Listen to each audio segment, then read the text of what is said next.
Whether you're on the grind for Legendary Hunter of the Sea of Thieves, or just looking to level up your hunter school reputation, you'll need to tackle the rarest fish in the Sea of Thieves, and this can be a daunting task, but today I plan on trying to make that a bit easier. With more people fishing than ever before, with a new hunter school event added into the Sea of Thieves world, I figured now would be a good time to make this video. Before we get into that, I want to let you know though that I'm giving away an Obsidian 6-pack in this video. All you need to do to enter is subscribe to the channel, hit that notification bell, leave a like on the video, and comment down below what your favorite type of fish is.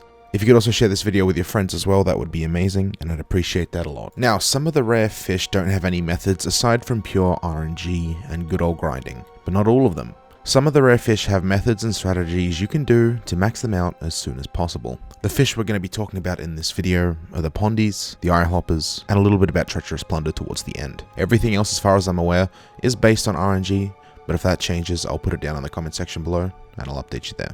So we're going to start this video off with Pondies, and more specifically, Bright Pondies. So Bright Pondies are the rare variant and are indicated by a golden tone over their body, not to be confused with the bronze Pondies.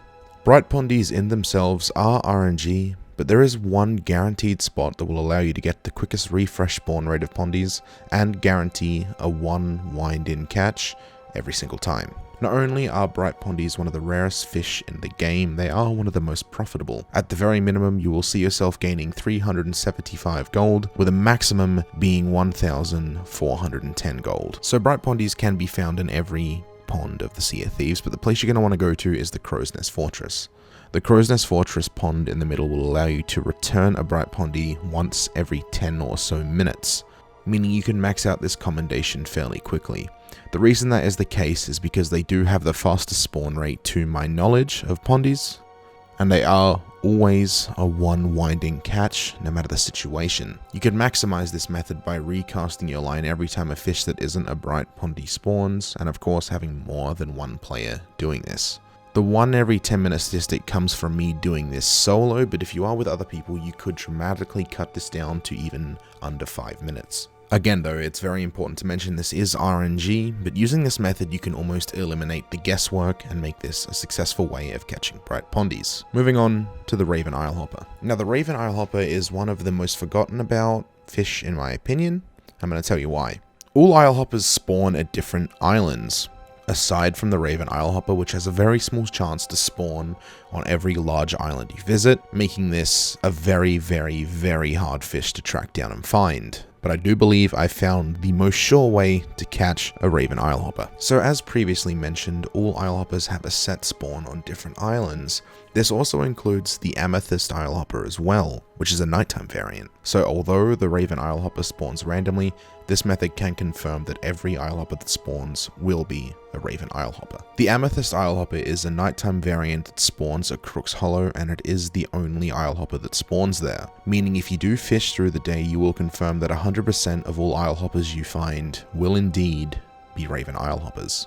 This of course will be contested with Splashtails, but it does confirm a 100% spawn rate of Raven Eilhoppers during the daytime. To mention again though, you will be contested with Splashtails, but knowing that there is a 100% confirmed spawn rate of Raven Eilhoppers definitely in my mind makes it statistically viable to get Raven Eilhoppers. Remembering this is RNG, you will find yourself, at least in my experience, getting around 3 Raven Eilhoppers every hour, making it the most frequent spawn rate to my knowledge. Moving on to Treacherous Plunder now. There's 2 things I want to talk about, one way to increase your chances and one way to confirm Treacherous Plunder every time. I should mention that this Treacherous Plunder is indeed, to my knowledge, a bug, so I add this in the video to purely bring the situation to rare, for them to either confirm whether or not this is an intended feature or a bug that should be removed from the game.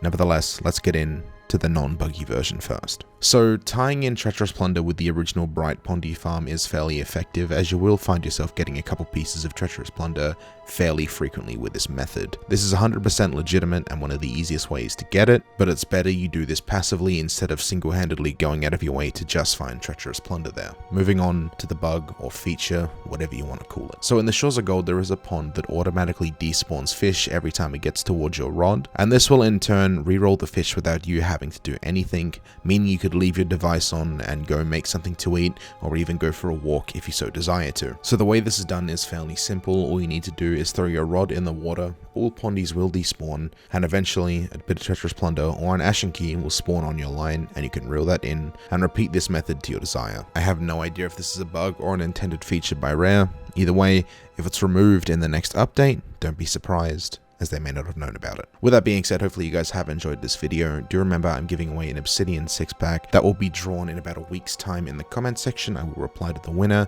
At that point, I suggest reaching out to me on Discord so I can send you your code. Thank you guys for watching. Hopefully this video has helped in any way, and if you like stuff like this, I'm going to catch you in the next one, because this is what I do on this channel. Goodbye for now, and I'll see you all later.